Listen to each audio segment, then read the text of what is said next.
Okay. All right, we good?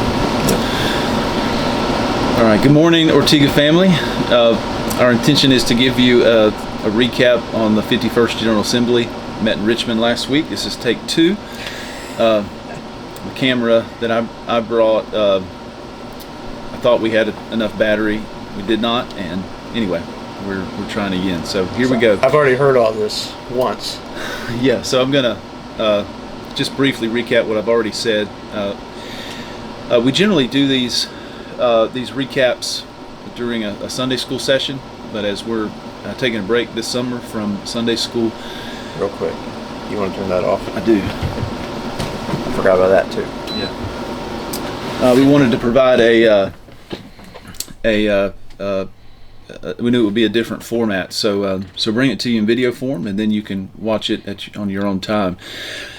Just briefly, General Assembly is the annual denominational meeting of the PCA, held every year. It's a gathering of teaching elders and ruling elders from across the denomination. We don't have a delegated assembly, so any teaching elder can come, and then churches are provided or are allowed a certain number. We could send 2, but we've been sending 1 for a couple years now, and I think this was my 5th General Assembly. I think I finally understand what's going on. This is Kevin's second, right? Yep. That you've attended. So, and at this one, it was our 3rd largest assembly as far as voting members of commissioners, and so there were over 2,100 teaching and ruling elders from across our denomination. It was a good week in Richmond.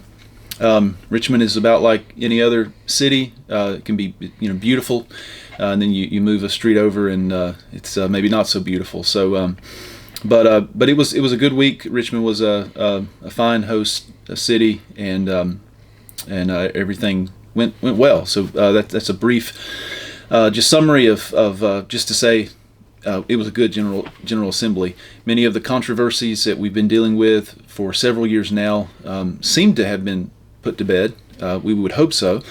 And we're moving on to other things. They're not as controversial, but we are still divided on some of these matters as a body, and they are important matters as well. But they're not. The tension has not been as high this year. I don't think it was last year. It didn't seem to me either. Last year was the 50th anniversary. There just seemed to be more unity. This year the debates were, for the most part, the substance was good. The arguments, even with people that I would find myself in disagreement with, I thought they brought sound arguments. So really thankful for that. But General Assembly is that annual meeting. We speak of the government of the church in Presbyterian circles as the courts of the church for a number of reasons. And one of those is because the courts of the church, this is where church discipline, ecclesiastical trials take place. And so we have 3 levels. We have the local session, of course, with the church's ruling elders and the teaching elders who may be serving it. We have the presbytery, which is the regional church made of the same people. And then we have the denominational meeting of General Assembly. And those committees, or those courts rather, reflect each other in a lot of the ways the business is done. So, for instance, the committees that you'll see at the denominational level, M&A, Mission to North America, or Mission to the World, MTW, RUF, these things are discipleship. We have those at our presbytery level as well. And so we gather together. There are lots of other people there. There are more than the 2,100 plus commissioners. There were many visitors. We both took our wives along. Kevin brought his children as well. And there are things that the women can do. There's a camp for the kids. There are seminars. Various ministries will have luncheons and breakfasts and gatherings. There is an exhibit hall where those ministries can present their work in their own booths. All the book publishers that you're familiar with will be there as well. But the main thing we do, so there's a lot going on, but the main thing we do is to conduct the business of the church. And so those committees I mentioned a moment ago, that you see reflected at, say, the presbytery level, or sometimes in local churches as well, those standing committees will give their reports on the things that have been done over the previous year. So we'll hear reports from them. There are also, those are standing committees, so men are elected to serve at the denominational level for terms, 3 or 4 years or so.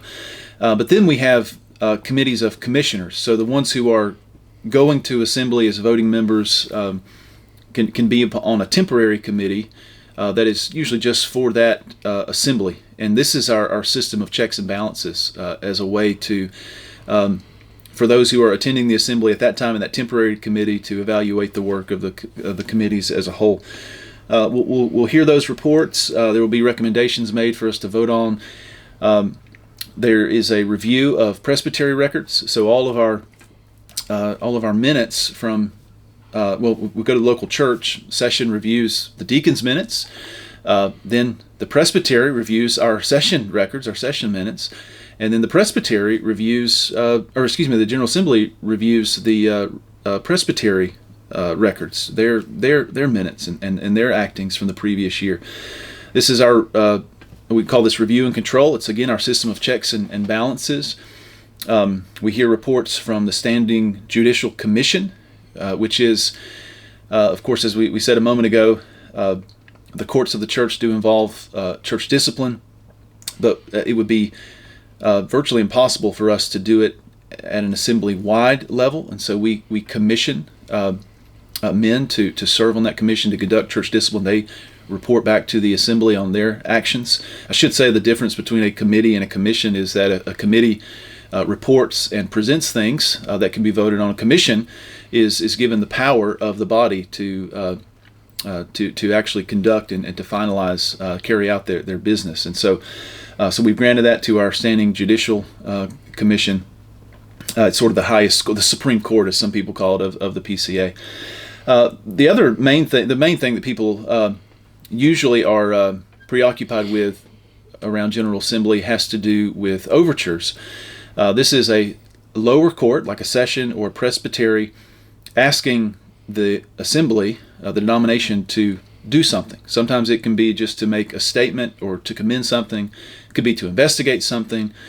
Sometimes it is to change, make amendments to our Constitution.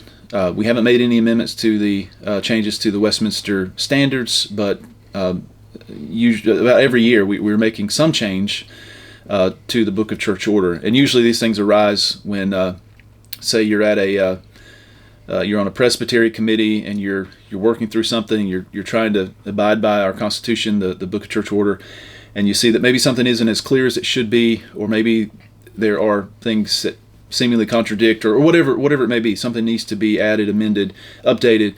Usually these things are brought forth in that way. So that's an overview of what we do at General Assembly.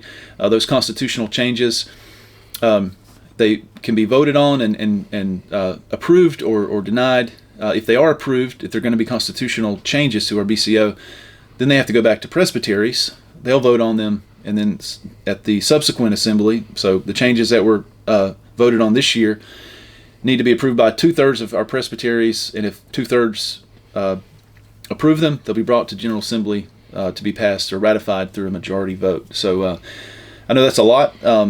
There's a lot going on there, lots of working pieces, and as I said, it's taken me 5 General Assemblies, I think, to finally realize what's going on. Still, sometimes I'm not sure. I'm not a parliamentarian. We do have good order, I'm thankful for, with as we follow Robert's rules at the assembly level. It keeps things decently and in order. And so anyway, it was a good week. Any general thoughts on the week in Richmond?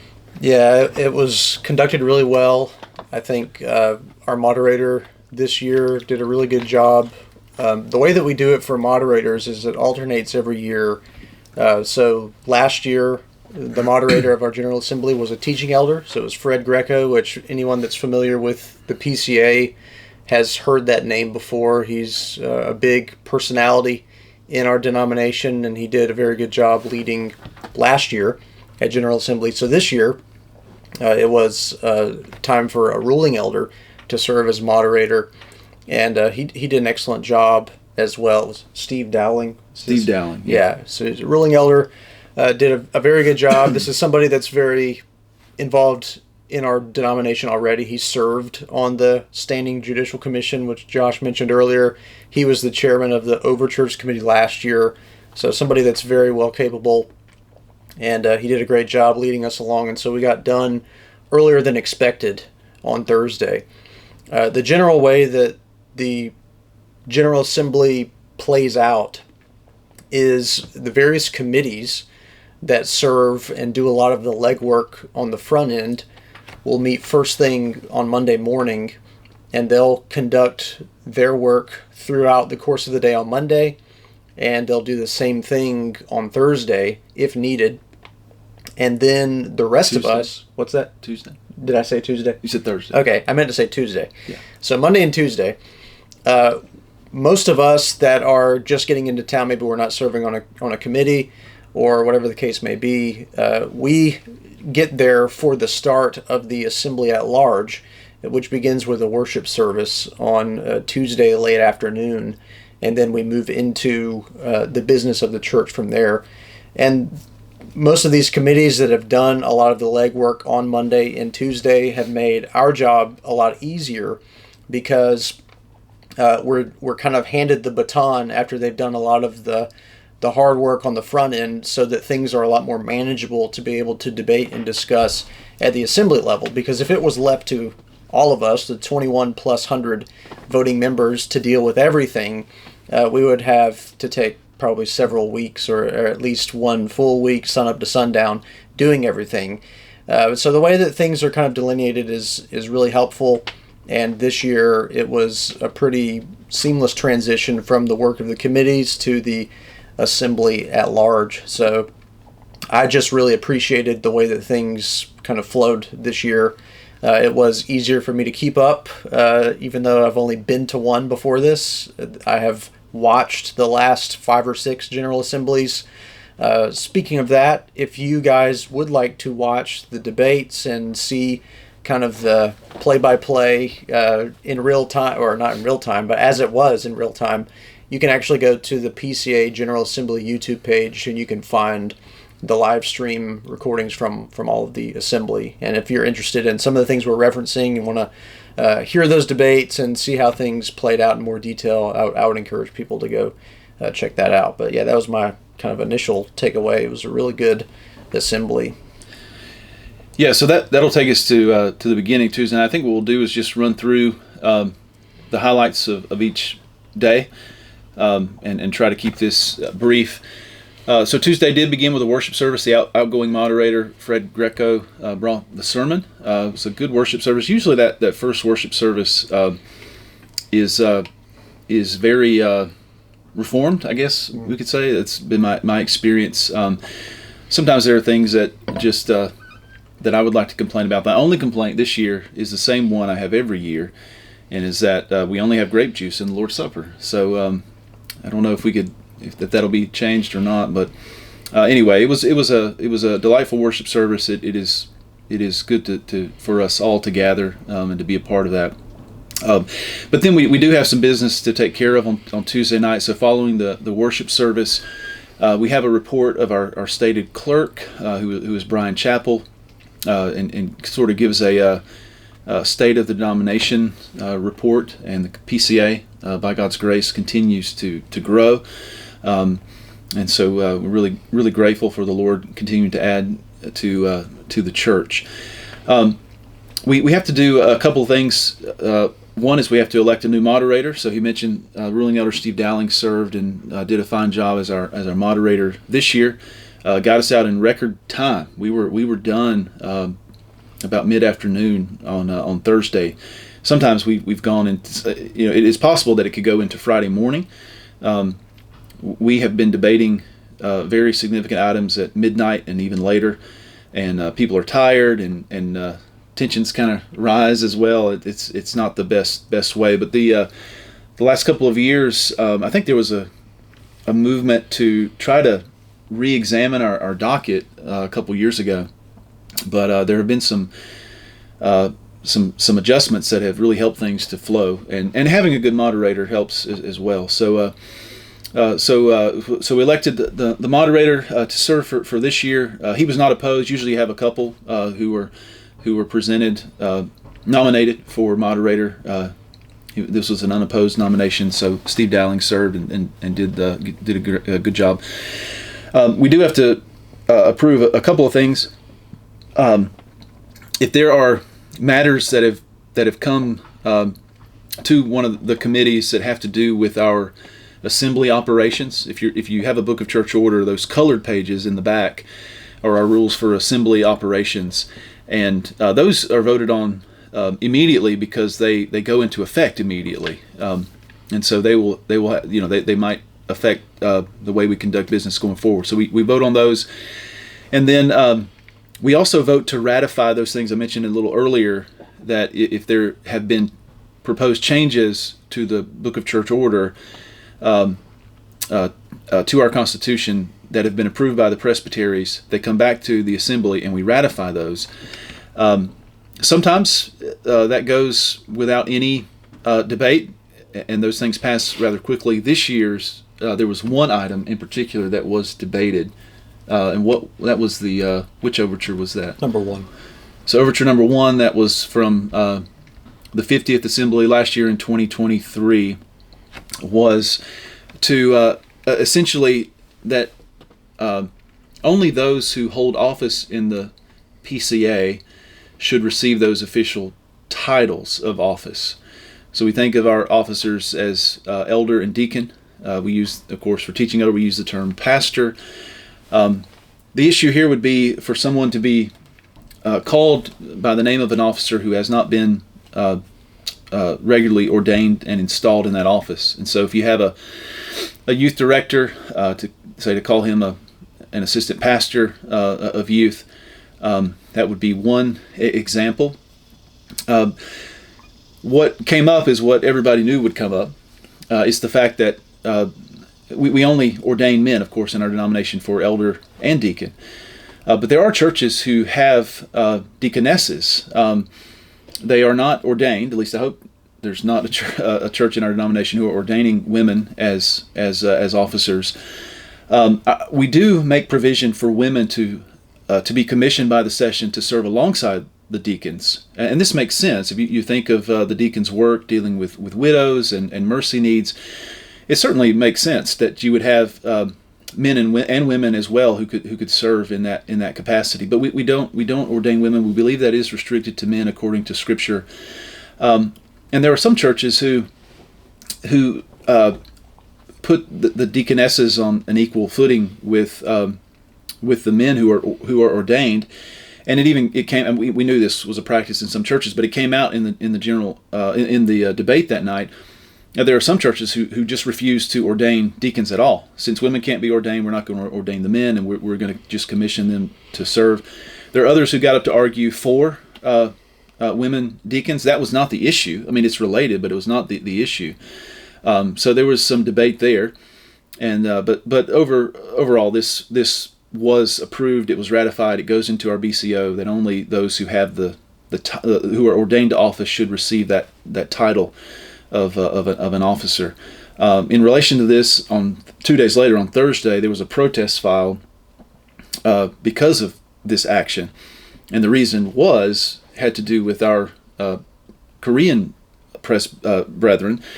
If you don't know, the PCA has we have a substantial amount of Koreans within our denomination, and they have their what are there, like six or seven Korean presbyteries. They have their own presbyteries, and there are differences, language differences, culture differences, and one of those cultural differences is that Koreans will sometimes refer to older people, respected, revered people, with these titles. And so the complaint was, the protest was that we weren't being sensitive to our Korean brethren in this.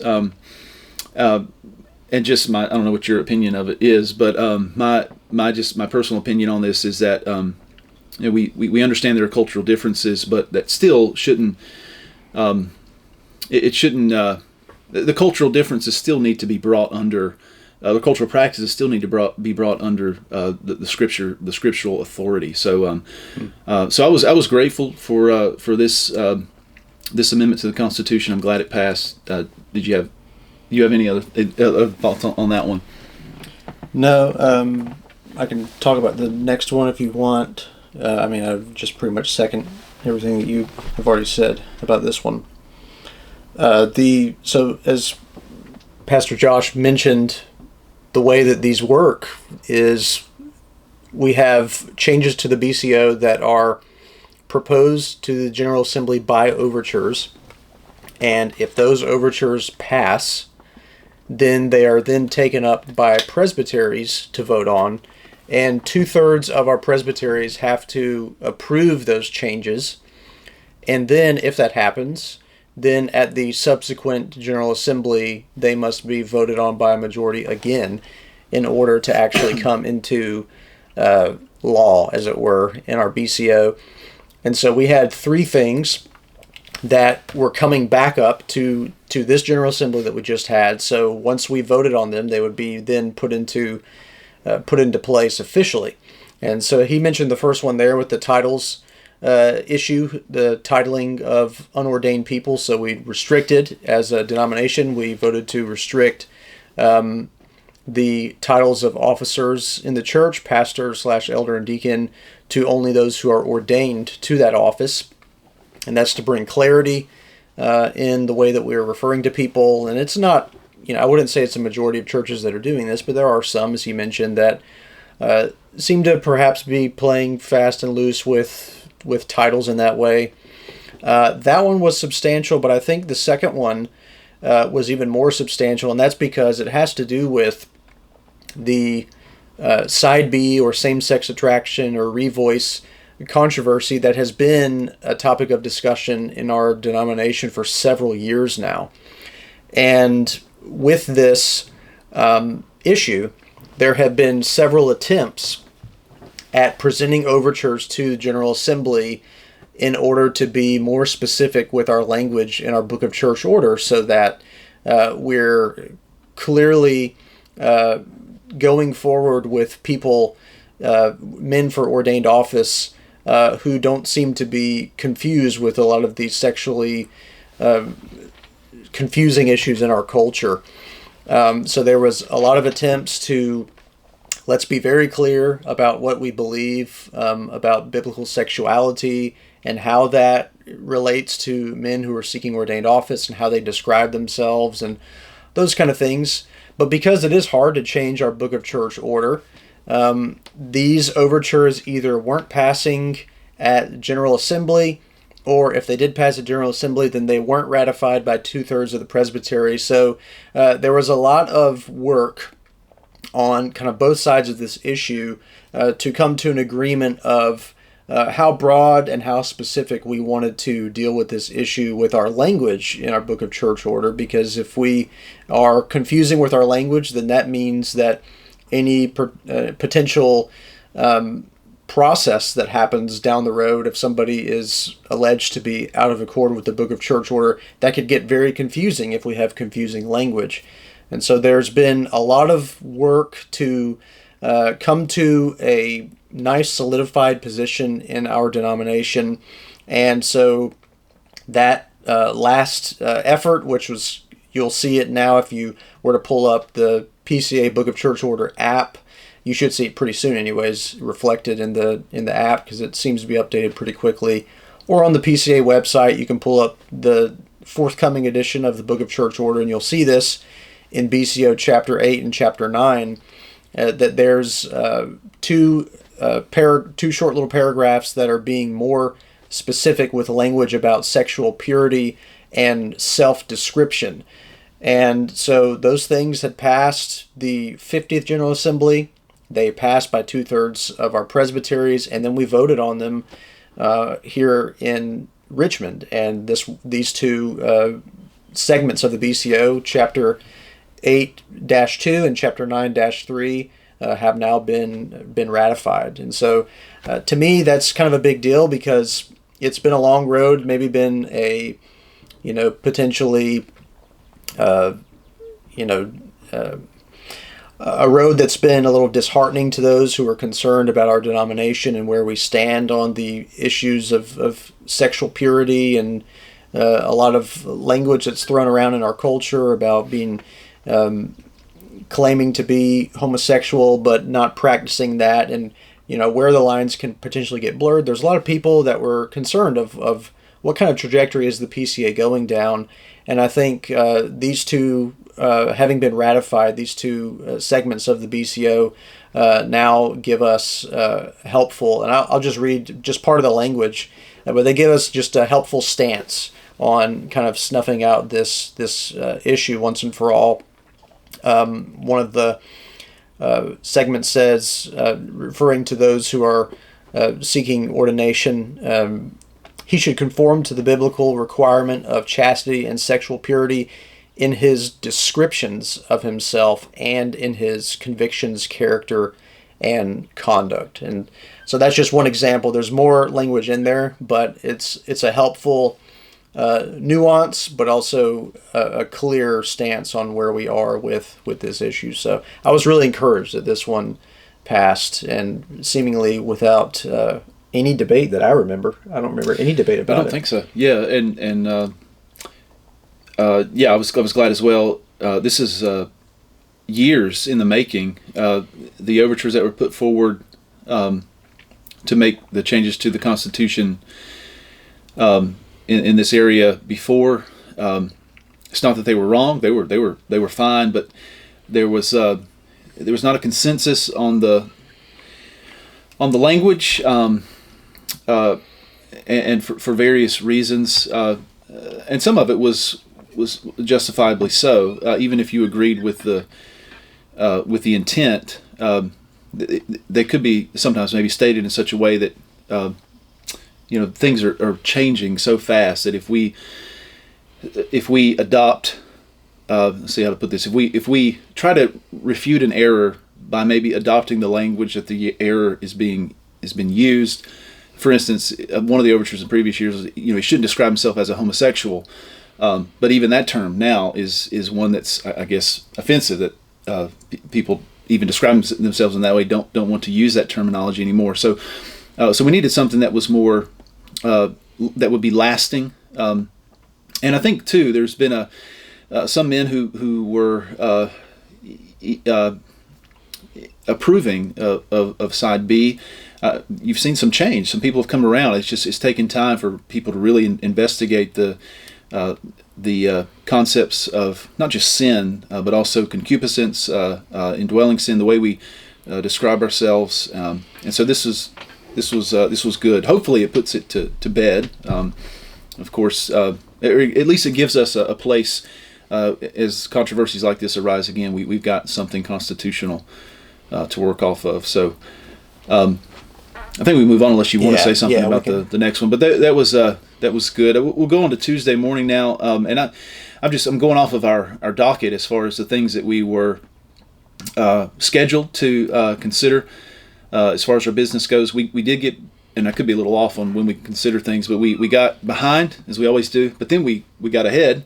And we actually, I think I mentioned this, but we released early, and so we were able to leave about mid-afternoon on Thursday. But Wednesday morning, we dealt with the report of Presbytery records, review of Presbytery records. I mentioned that at the beginning, that the General Assembly reviews the records of Presbytery, and they can find them to be to either have some exceptions. Sometimes it's an exception of substance, which is something that has basically violated our Constitution, or it can be I'm forgetting the language here. If you said it, I would agree with you, but I can't think of it either. They can cite them for an exception of it's administrative, so to speak. You failed to record a part of an ordination exam or something like that. Form, that's the term. Form and substance. So substance are really important matters. Forms are things that are more sort of administrative. The only thing, and in the past few years, this has been a place where there has been considerable debate. The only thing this year, it seems, that people were wanting to amend the report by striking things. If the Review of Presbyterian Records Committee, which meets like a month before the assembly, because they have a lot to review, a lot of work to do, say that they saw something that deserved a citation, and someone during the assembly rose up to say, basically, I don't think so. I think we should strike this and just erase this from the report. Someone mentioned this in one of the GA recaps. It didn't occur to me on the floor, but these presbyteries, when they're cited for these things, the intention is that they respond, and based upon their response, whether it's satisfactory, we recognize we erred here, this is what we'll do to correct it going forward, or it may be unsatisfactory, and then they will be cited, perhaps if it's serious enough, to appear before the Standing Judicial Commission. The guys who were standing up to say they wanted to remove these citations, it was sort of getting the cart before the horse, I think, because the presbyteries hadn't yet had a chance to respond. The presbyteries might have agreed with the citation, but if they were struck from the record, they don't have to answer it anymore. So that was about it. I mean, there was considerable debate on those matters. It took some time, but it wasn't. Anyway, we moved on from it. Yeah, sometimes the review of Presbyterian records can get a little more theatrical than you expect, because it sounds potentially boring to guys huddled up in a back room reading over minutes of meetings. It doesn't sound quite that interesting, but there have been times. In fact, I can recall one time during a review of Presbyterian records report, it was dealing with how a presbytery was handling people taking exception to the second commandment. And there was a long back and forth debates on both sides about whether the presbytery was in order of telling people they're not permitted to propagate their view that you can have images of Christ. And it was a very, it can get more than just the weeds of minutes of presbytery. It can get into really substantial issues like that. There wasn't that kind of thing this year, but ever since seeing that, I'm kind of always on the edge of my seat to see what's going to happen. Yeah, it is interesting. Yeah, and a lot of that kind of stuff has to do with the rights of presbyteries. So presbyteries have the right to admit or exclude those they receive or come to them for transfer or to be called by a church. And if a person takes an exception to a part of the confession, and the presbytery says, no, we don't want that to be taught, within these bounds, or as it has been before, okay, we'll accept you, but you can't teach that. And then the review of presbytery records might say to the presbytery, no, you can't do that. And then it goes back to the presbytery, and they have before in the past come back and said, oh, yes, we can. Yeah. And so those are some of the matters that we've debated in the past. So it can be lively, as Kevin says, as mundane as it may sound. The next item was really to hear. Most of Wednesday is taken up with those committees that I mentioned. So you have the permanent committees of the PCA. Men serve on those for a term of several years. We have committees on interchurch relations, and so we hear from fraternal delegates from other denominations like the Orthodox Presbyterian Church, the United Reformed Church in North America. So other Presbyterian, NAPARC denominations. I mentioned NAPARC. I don't know if it was in this video or the Take One that we did, but the NAPARC denominations, National Association of Presbyterian Reformed Churches. The PCA is the largest of those. Well, I think there are maybe 6 of Presbyterian and Continental Reformed denominations. Covenant Seminary, Geneva Benefits, which really just teaching elders are probably interested in that, because that has to do with our retirement and insurance and that kind of stuff. Reformed RUF, there is MTW, M&A, Covenant College, Ridgehaven, which is our retreat center in North Carolina. And so we hear the reports, but this is kind of a mix. It's those the chairman of that permanent committee will bring the report, and there will be a report of the permanent committee from the previous year.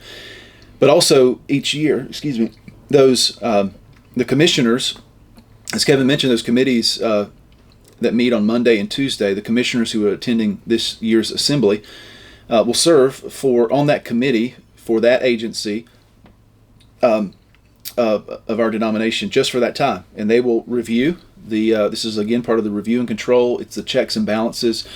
Last year, and sometimes you see this, the permanent committee might be bringing something. The committee of commissioners may disagree with them. You may have the committee of commissioners may see something the permanent committee has done and said, "This is not okay. We need to make we need to remedy this." And this is important. And the reason why is because if you listen to O. Palmer Robertson talk about the forming of the PCA, is that this was put in from the beginning because this was a problem. There were no checks and balances in the old PCUS, the old Southern denomination, and so it's important that these permanent committees are held accountable. And so these are important. Most of these are informational. They go through. You'll see a video on Ridgehaven or whatever. What's been going on there. But then there are things that we're asked to vote on. The administrative committee is another one that brings forward a report, and so we will.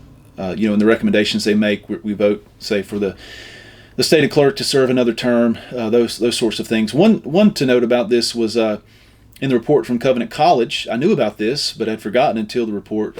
Covenant College was in an athletic competition. I don't remember what exactly the sport was, but they had to play, maybe it was a championship game, and it was scheduled for Sunday, and they said, we can't play. We have to forfeit. We have to honor the Lord's Day, and so Covenant College is certainly to be commended for that. So, and upholding and maintaining a commitment to the Lord's Day. So, do you have anything on the committee reports?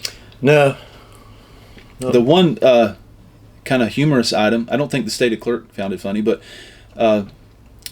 these are presented.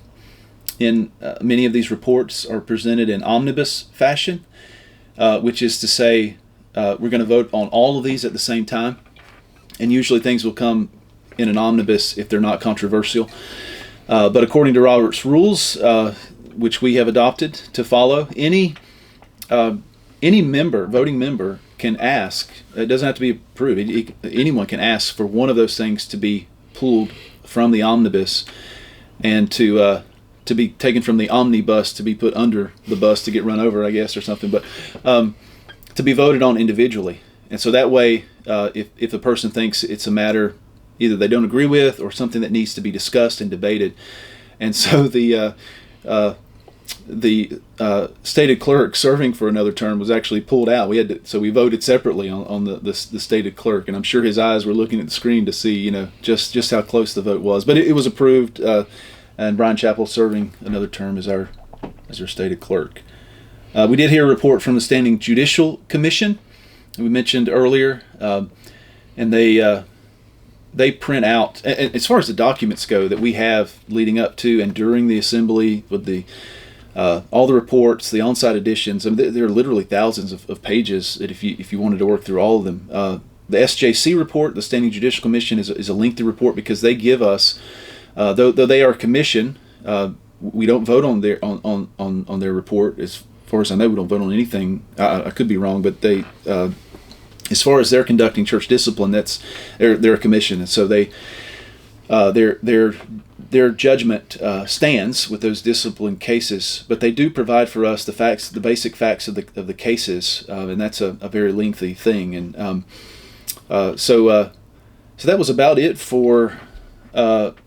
Wednesday's business. There is another worship service Wednesday evening and Thursday evening, but then we meet again on Thursday, unless you had something more about Wednesday. The only thing I would say about Wednesday is that both Josh and I and our wives, he mentioned that there's various things that are going on at the assembly, which includes things like breakfasts and luncheons and dinners. And Wednesday, we both went to the Greenville Seminary luncheon, and it was a very encouraging time. I think they said that it was a record turnout as far as the amount of people that were there. That are you'll have alumni like Josh, current students like myself, or anyone that just wants to sign up for the luncheon, and they were sold out. But anyone that just wants to sign up for the luncheon because they, in general, just support the work of the seminary and are encouraged.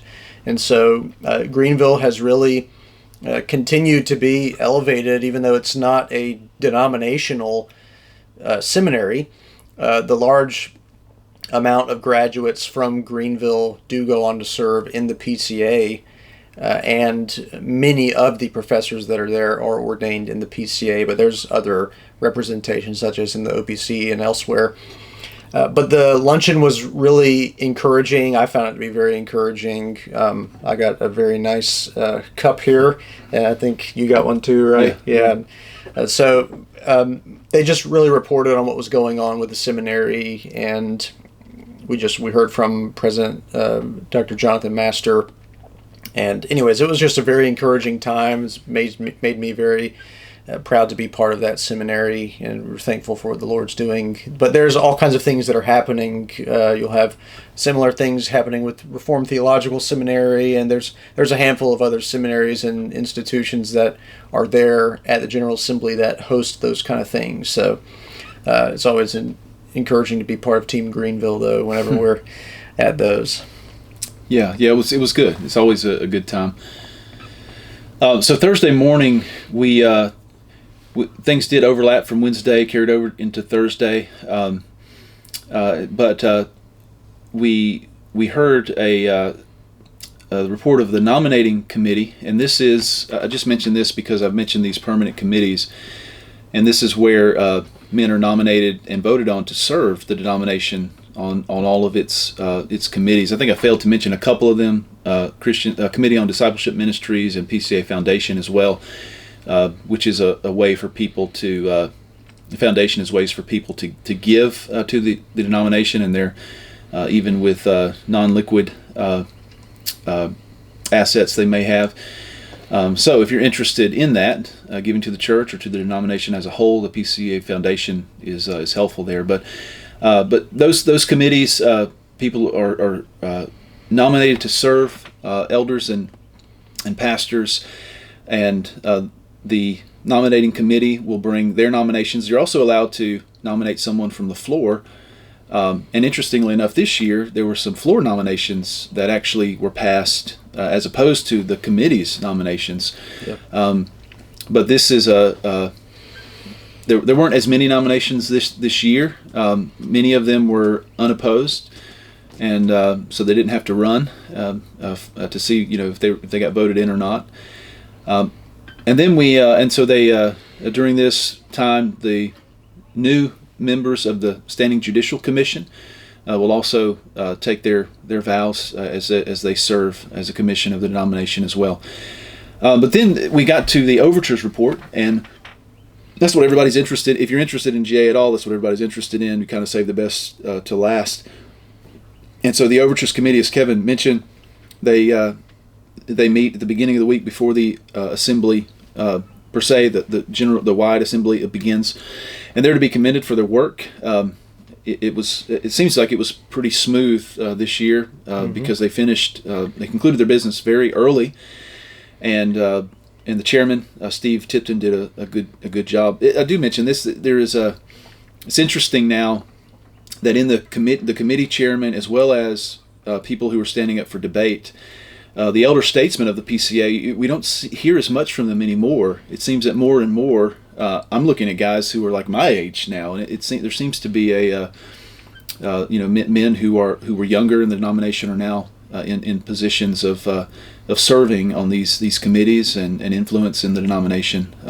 But by and large, this is good. I mean, this is the way it should look. It gives you confidence that hopefully we'll be in good hands going forward as we continue to trust the Lord. But the Overtures Committee brought forth their report for us to vote on. And so when overtures come, they will deal with every overture that comes to the assembly. There were 30-something of them this year. 35, I think. 35 overtures. They will either approve, recommend it to be approved by the assembly, they will recommend it to be denied, or they will amend it and then present it to us in a way that they believe it should be approved. We're not allowed to make amendments on the floor because the committee work is so involved. So we can either vote it up or vote it down, basically. Many of those were so they'll deal with every overture, but a lot of times, especially if there's something that we're dealing with, an issue that a lot of people are thinking about, there will be several overtures that have to do with the same thing, and so they'll usually take the one that's most substantial, and they'll present it to us, either amend it to and then present it, or either they'll just present it. And then all the other ones that have to do with it, they'll say we want to answer this in reference to that, how we answer that one. And so a lot of these will come in omnibus fashion. Again, we'll vote on them. They're either they whatever they recommended, vote up or vote down, or have amended it. And so we need to, of course, look through and see what their recommendation is. But generally speaking, the omnibus again is things that they think will not be as controversial. But again, as always, someone can rise and just say, hey, I want to take Overture 7 or whatever it is out of the omnibus, and then we'll discuss it and debate upon it individually.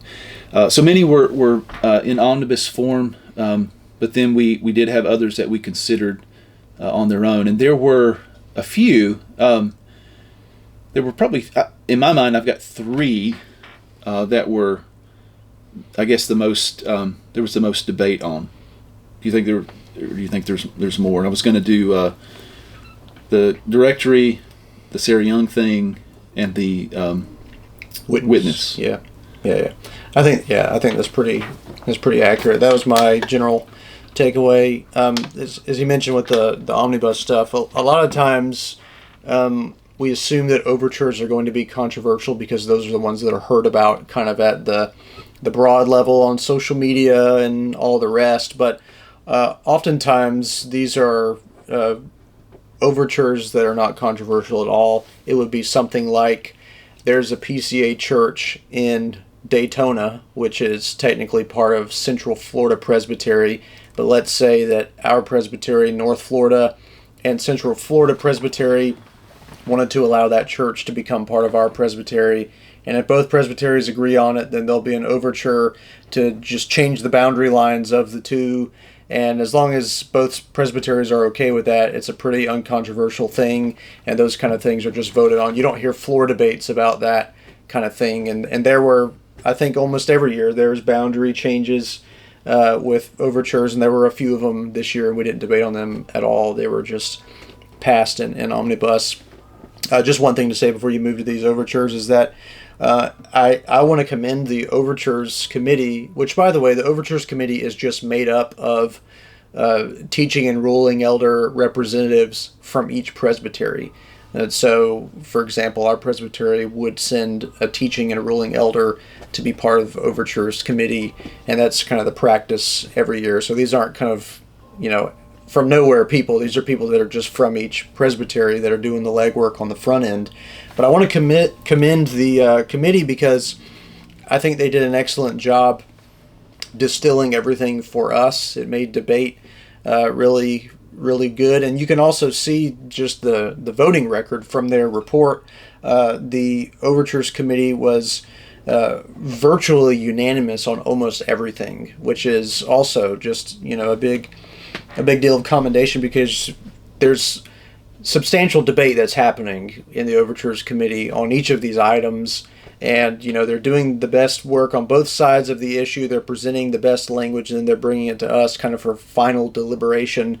But we always want to say, we kind of stand on the shoulders of the Overtures Committee, because if you imagine this kind of work having to be done by 2,100 plus commissioners, it would be virtually impossible for that to happen. So that's just something to commend them about.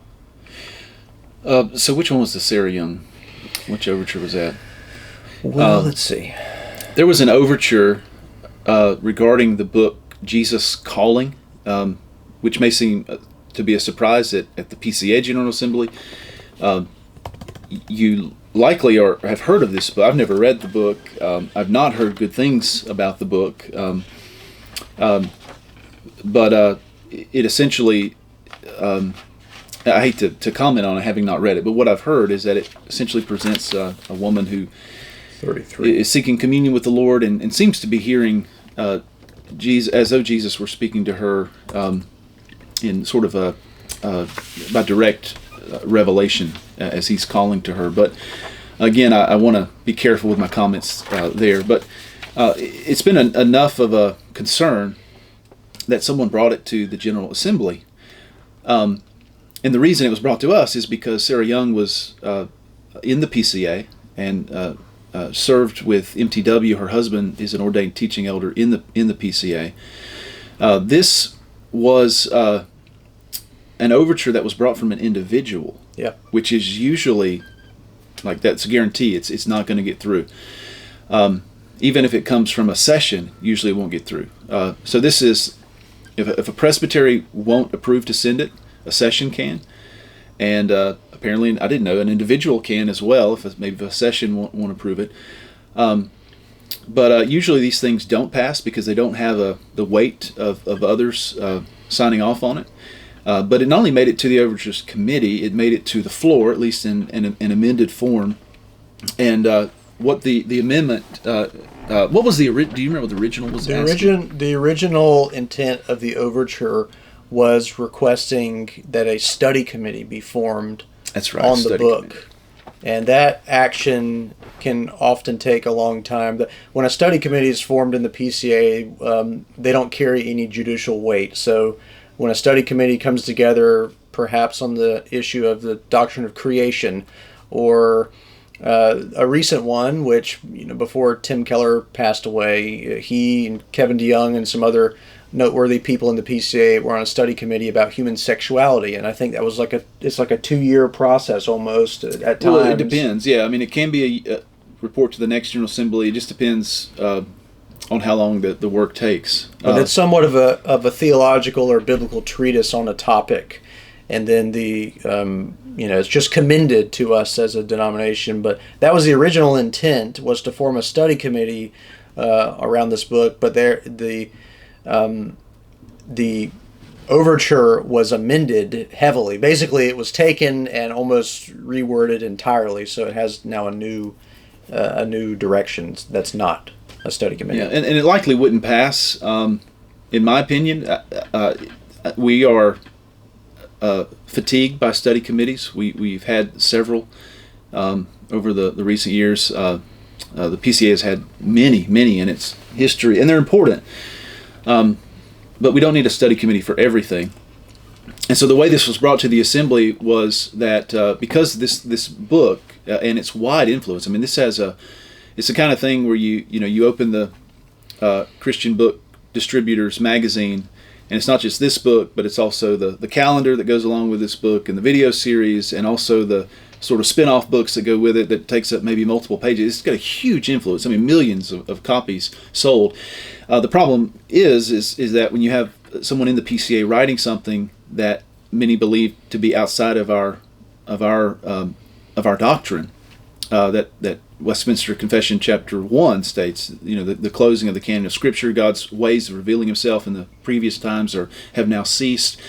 And so it was brought to the floor that the Committee on Discipleship Ministries, CDM, examine their history with the book, and also to report on that. So this has things to do about that book being in their inventory, that sort of thing. And also for MTW, Mission to the World, to examine the same thing, their relationship with the book as well as their knowledge of its content. Now this was controversial for a number of reasons. One is because Sarah Young passed away last year. Her husband was at the assembly, actually rose up to speak against this overture. And so there's an emotional connection. You have a man who's still grieving the loss of his wife, and then here's this brought to the assembly floor about his wife. But there is a good question about why it was brought now. this is something that probably should have been dealt with a long time ago. Why didn't the session or the presbytery that they were under deal with it? So it's something that should have been dealt with. So anyway, this is asking these two committees to basically report on their knowledge of its contents and their history of the book, which is far better, I think, than a study committee. And then we had two more that were controversial. I keep saying controversial, but I should say just they were debated, heavily debated.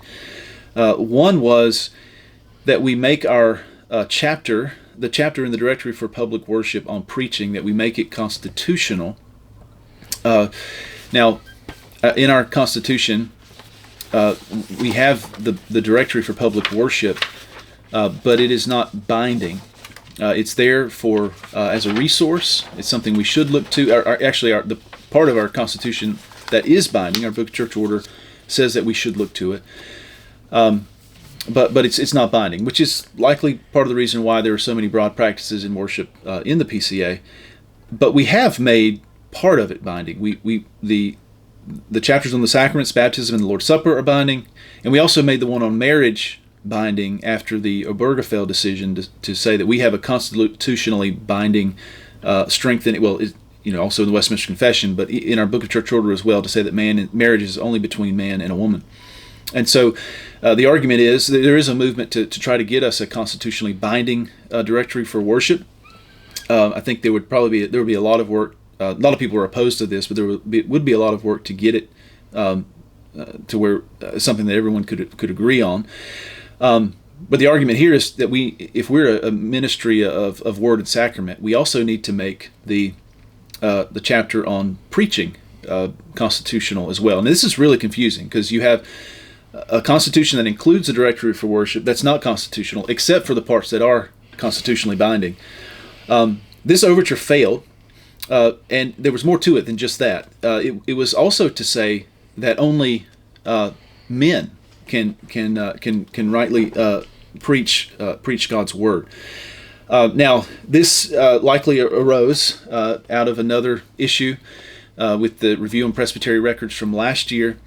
There was a church in the Metro New York Presbytery who invited a woman to preach on the Lord's Day, and so the response from that church was essentially, well, we didn't realize that was not okay. We know only men can hold office. We didn't know only a man can preach, and so those who were in support of this overture were saying, well, we need to make it crystal clear if it's not, since apparently it's not already. The arguments against it were to say, again, we don't want to make more of this directory for worship binding, and also we don't need it. We have enough in our Constitution already to say that only men can preach, and so much so that when this church invited a woman, they were hit pretty hard as far as being cited to being disciplined in this case. So we had this one, and it did not pass. It was a very close vote, which means that if it did pass, it likely wouldn't have gotten through presbyteries anyway. This was a vote that I lost, and you were in the same camp. We voted for the overture. Both of us did. We did think it was helpful, beneficial to make this binding for all the reasons, the arguments that I've already mentioned.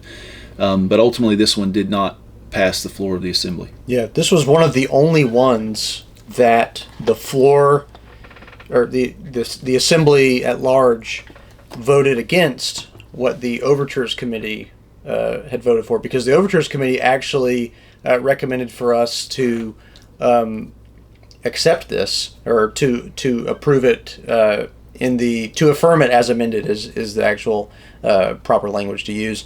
The Overtures Committee basically voted in favor of this 94 to 39 with one abstention. So most of the time when it's that much of a majority, you assume that it's going to pass on the floor.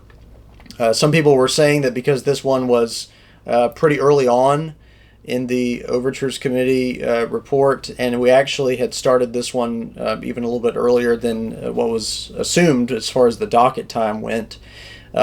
some people were saying that maybe this one didn't pass because not everyone was in there. But I think the number of votes was pretty well close to the majority of commissioners. It was, maybe only a couple hundred people outside of the full number of people registered. But it only failed on the floor by approximately 50 votes. So it was very close. And I'm not really sure that the speeches were all that helpful. I think the speeches muddied the waters a lot. There was a lot of appeals to, we don't want to just take on the, chapter after chapter of the Directory for Public Worship. So some people were persuaded by those kind of, slippery slope type arguments. But, I mean, all things being said, some of the reasons that people were against this was because they just found it to be redundant. And they said our book of church order is already clear on who can preach and who can't. It's implicit by the chapters on ordination, who is also allowed to preach. And so it's not that people were defeating this necessarily because they said, well, more than just qualified men can preach, women can too. It wasn't really that. It was just, suspect toward the supposed redundancy of adopting something like this. But in my opinion, I think more clarity rather than less is better. And I think this one was clear enough to where we could get behind it for many of the reasons that Josh already mentioned. But because it was such a narrow margin, it also brings up the question of, even if this would have passed on the floor, would it also have been passed by 2/3 of the presbyteries and all of that? So it's always those kind of questions that, I wouldn't be surprised if something like this with clearer language or some kind of modification comes up next year. But yeah, I was hoping to see it. I would have agreed with the recommendation of the Overtures Committee, but this one didn't pass. But I think that's really the only one that didn't, that I was hoping did. Yeah, me too. And I think to reiterate what Kevin said, in these debates, it is not the case that people are saying only men can preach. No, women should preach. The arguments against it, as he said, were like we already have enough. Like it's clear enough. So sometimes we can think that it's always this black and white conservative liberal kind of thing. The arguments against it were like Howie Donahoe got up, the former moderator, to argue against it. His arguments were fine. We just there were just disagreement on whether or not we need to make this constitutional. But with these, I'll just say, if you want to just jump to this, I mentioned watching the live stream replay. This would be the business that happened on Thursday morning, and so you'll want to check that out if you want to see a lot of these debates. All right, the last one, which overture is the witness testimony? I think it's 1. Overture 1. So this was the one that would have been the most debated because the Overtures Committee voted to, well, let me just say what the overture was. This actually goes back to last year. It's the question of who can testify in a church trial. So the larger issue has to do with abuse, and that's really what some of these things come from. The abuse report from the study committee several years ago now. The idea is that say someone commits abuse and it's witnessed, and it could be other things too, but abuse is usually what's referenced. Abuses someone, and the person who witnesses it. Say it's a pastor abuses someone in the church, and the janitor who is this is to use someone else's example that they mentioned. The janitor is an outside, not a member of the church, but say the church contracts a janitorial company to clean, and this person is an unbeliever, but they witnessed the crime. Can they? They're not. If they're an atheist, they're not permitted to be a witness on the in the church court for a church trial. So the overture is to allow even atheist testimony. What we currently have would allow some non-believing people to testify. What is required of them is that they do believe in a God. They do believe in the future reality of rewards and punishments. And so an atheist does not. And the thought is that they have no reason to tell the truth. I mean, if they don't believe there's any consequence by a God who sees all. And this is kind of a sticky one, admittedly. Generally, we want to be slow about amending our. It should be hard to amend the Book of Church Order, to amend our Constitution, and so the Overtures Committee, their recommendation was that we do not approve this overture, that we do not allow atheist testimony. But there was enough disagreement that a sizable minority was able to present a minority report. So you have on the floor the recommendation from the Overtures Committee, then you have a minority report presented, and then we vote on whether essentially to make the minority become the recommendation, and then we would vote on it. Ultimately, it failed. The minority did not pass, and we voted with the Overtures Committee to not allow atheist testimony in a church trial. I'll just say, to lay my cards on the table. Though I do admit, I do have some difficulty with this one. I think the arguments brought forth mostly, especially in the one who delivered the minority report, was good. I think these are arguments that are men who are debating this on both sides are standing with Bible in hand, which is always a good thing. But they were, in other words, these were grounded debates. They weren't, for the most part, they weren't based on emotion. There were some, as always. There's always some comments that are made that are just the person probably should have remained in his seat. But for the most part, they were good. It was a good debate. We debated on this for an hour, and but still, I was not persuaded that we should allow this. And I think really what it boils down to for me is in any situation, in the situations that we're talking about, we do need to be careful about who we open the church courts up to. And we need to understand the distinction between the ecclesiastical court and the civil court. In all the examples that were given, in order to discipline someone for whatever example is being given, was a crime. These are things that would be dealt with at the civil court.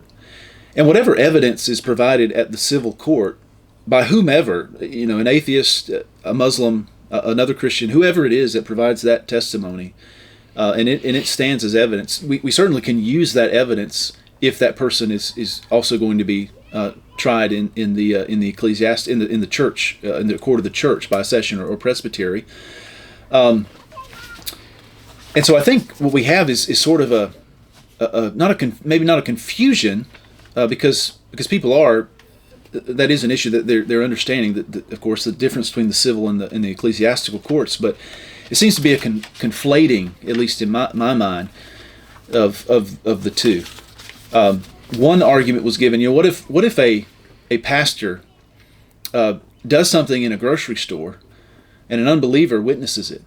Well, we can't, or I should say, an atheist unbeliever witnesses it. Well, we can't call that person then into his church trial. The session or the presbytery at that point could not call that person. But then in my mind, I just think, Kevin and I happened to be sitting the only time we sat next to each other in the assembly. I leaned over to Kevin and I just said, "What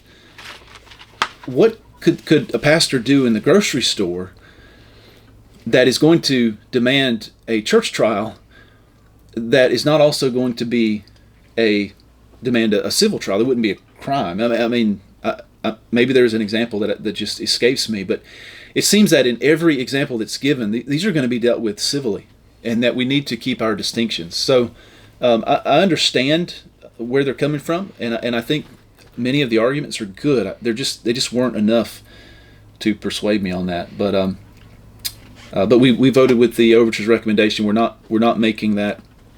It'll probably, I would think it would be brought again in some other form. Maybe not. I'm not sure. But next year. Anyway, what your thoughts on that one? This one was a great example of well-informed debate on both sides of the issue. I really appreciated listening to both sides. I think, I was interested in hearing the other side, perhaps more so than other overtures. Most of the time, everyone has their minds made up, before they're there. This one I basically did, but I was still interested in hearing the debates on both sides. But they did help me have a more a better informed view of why I land where I do.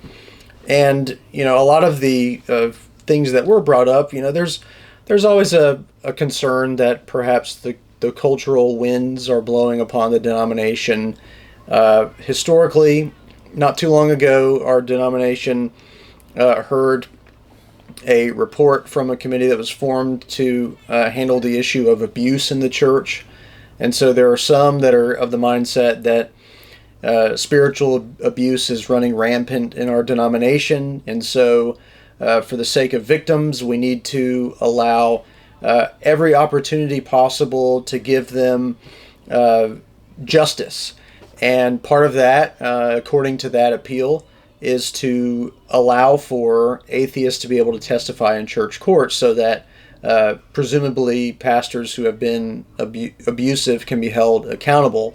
On the other end of that would also be so that pastors who are wrongly accused of something can have every possible witness to testify on their behalf that they are, not guilty of something. Because the opposite extreme would also be the Me Too movement that has happened. Although that's not dealing directly with this, it's the idea of if you allow too much, then somebody can presumably be guilty until proven innocent, because we're letting all kinds of people come in and make testimony that don't even believe in a final day of judgment, so they can say whatever they want, and they have no conscience to say otherwise. There were some of those kind of extreme sides to this issue, but in general, I think both arguments were quite sound, and so I do have a respect for most people who are on the other side, because they are trying to appeal to Scripture, and that's what makes a lot of this kind of thing difficult. Is you can understand the perspective of both sides because both are trying to appeal to Scripture, but you have to, come away with your decision one way or another. Something that we don't have to get into, but there was also the question of, making promises versus making vows, and that's a whole other topic of discussion, but it was part of the allowing for atheists presumably to testify. The language would change in a church court to where they would just promise that they're telling the truth.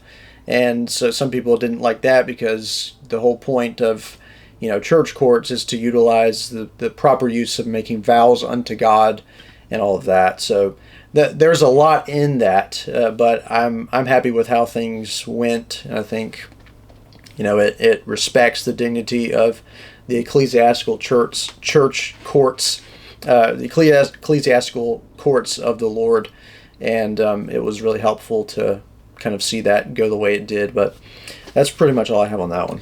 Yeah, one we didn't mention, it has to do with the abuse, the study committee on abuse from a few years ago and recommendations that were made.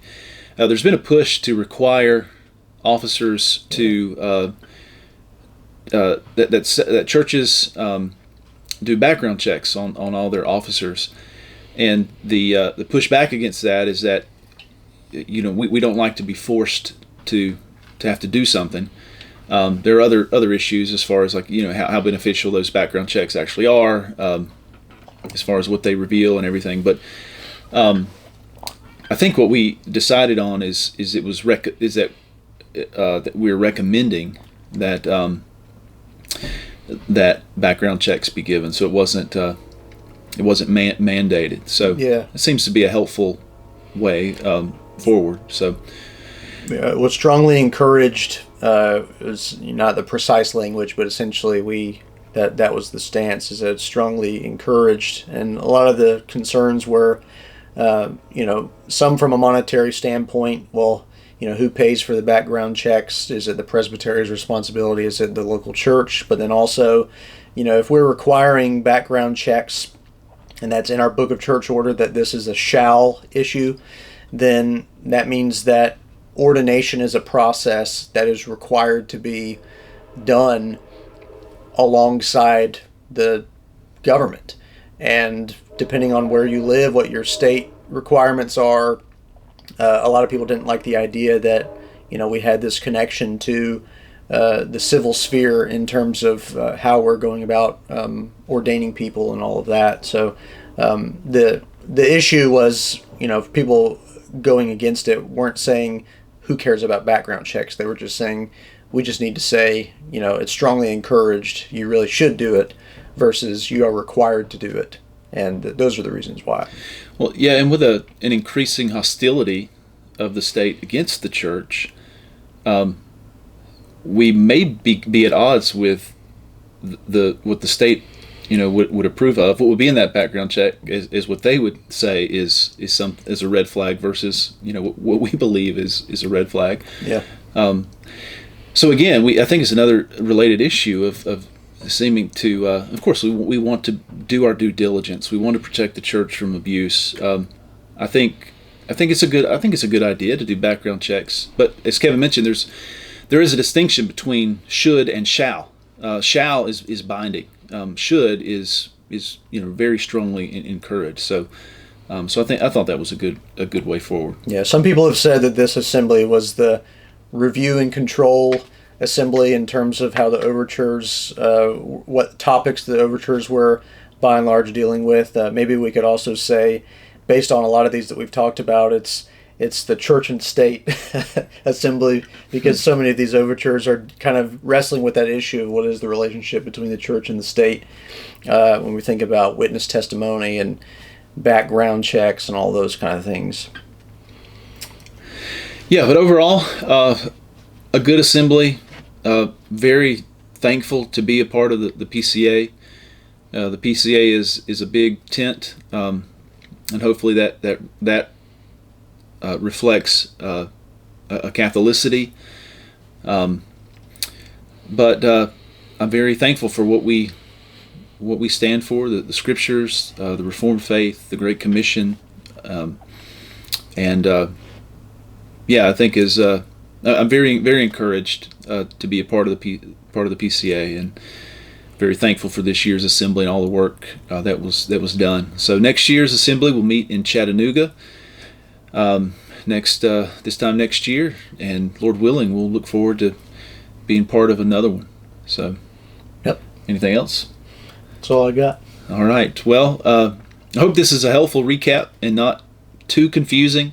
I'm sure for many of you it might be clear as mud, but hopefully there is some understanding on what we're doing. And if you don't understand it, don't feel bad about it. As I said, it's taken me 5 years, not just of witnessing, but just watching a live stream or something, but actually being involved and attending to understand what's going on. But I am probably slower than most. So, all right. Well, we'll look forward, Ortega, to seeing you on the Lord's Day, and I hope you guys have a great weekend. And it's hot. I was going to say, if you're still with us at this point, then